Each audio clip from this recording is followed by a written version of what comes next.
In part 2 of this series, we'll be looking at the weak form of the argument. Premise 1, polygynous relationships are conducive to marital strife. Premise 2, strife is haram in Islamic law. Premise 3, Allah should not allow something which is conducive towards that which is haram. The conclusion then follows that Allah should have prohibited polygyny in the Quran.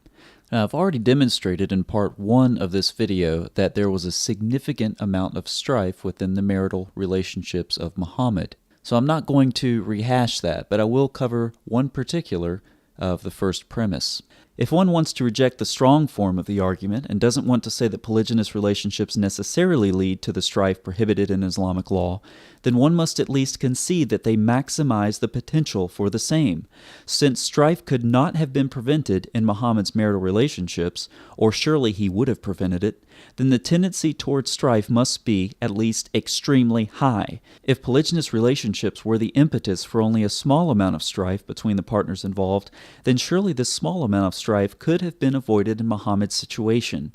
So, polygynous relationships maximize the propensity towards strife at least to such a degree that it was unavoidable for Muhammad and his wives.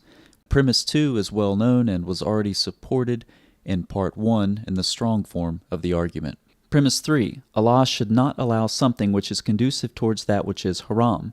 Muhammad said, the halal is clear and the haram is clear, and in between them there are some things that are doubtful. Thus, whoever avoids the doubtful safeguards his religion and honor, but one who engages in the doubtful falls in the haram.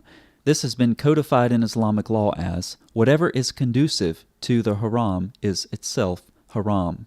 Conclusion, Allah should have prohibited polygyny in the Quran.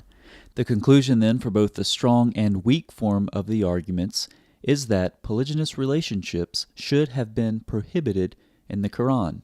However, they are not.